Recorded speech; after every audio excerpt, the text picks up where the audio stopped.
1904 চনতে স্থাপন কৰা ঐতিহ্যমণ্ডিত সামগ্ৰীৰ গড়কাপ্তানি পৰিদৰ্শন ভৱনৰ দুৰৱস্থা।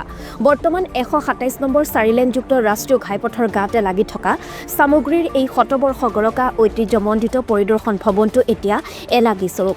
এটা সময় আছিল যিটো সময়ত ব্ৰিটিছ শাসনকালৰ পৰা ব্ৰিটিছসকলৰ লগতে ভাৰতৰ প্ৰাক্তন প্ৰধানমন্ত্ৰী তথা অসমৰ মুখ্যমন্ত্ৰী গোপীনাথ বৰদলৈ, গুৱাহাটী বিশ্ববিদ্যালয়ৰ উপাচাৰ্য কৃষ্ণকান্ত সন্দিকৈকে ধৰি বহু প্ৰাক্তন মন্ত্ৰী বিধায়ক উদ্যোগপতিয়ে শতবৰ্ষ গড়কা খেৰৰ চালিৰ সেই পৰিদৰ্শন ভৱনটো বহুকেইজন বৰেণ্য ব্যক্তিয়ে জিৰণি লৈছিল। বহু লোকৰ স্মৃতি জড়িত হৈ আছে পৰিদৰ্শন ভৱনটোৰ লগত।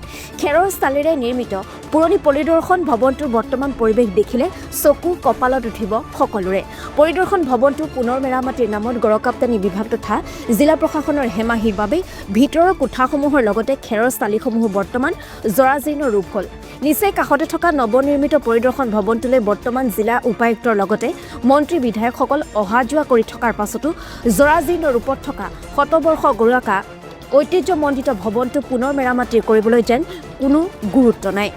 দেখিও নেদেখাও ভাৱত থাকে সকলো।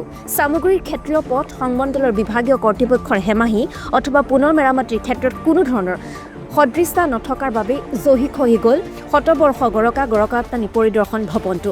পৰিদৰ্শন ভৱনটোৰ এনে কদৰ্যময় তথা জৰাজীৰ্ণ অৱস্থা দেখি সৃষ্টি হৈছে প্ৰতিক্ৰিয়াৰ। অতি শীঘ্ৰে শতবৰ্ষ গড়কা সামগ্ৰীৰ এই ঐতিহ্যমণ্ডিত গড়কাপ্তানি পৰিদৰ্শন ভৱনটোৰ পুনৰ মেৰামতি কৰি জাকত জিলিকা কৰি তুলিবলৈ জিলা প্ৰশাসন আৰু বিভাগীয় কৰ্তৃপক্ষক আহ্বান জনাইছে স্থানীয় ৰাইজ তথা দল সংগঠনে। 4 চনতে স্থাপন হোৱা এটা পৰিদৰ্শন ভৱন, সেই পৰিদৰ্শন ভৱনটো এতিয়া জৰাজীৰ্ণ অৱস্থা। কি ক'ব এতিয়া?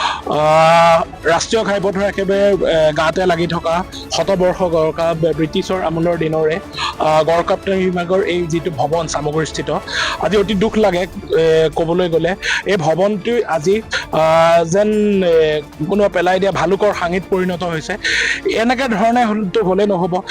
যি ইয়াৰ বিভাগীয় যিসকল বৰমূৰীয়া আছে, ইয়াৰ যিসকল জনপ্ৰতিনিধি আছে স্থানীয়, ইয়াৰ ওপৰত বিহিত ব্যৱস্থা গ্ৰহণ কৰিব লাগিব।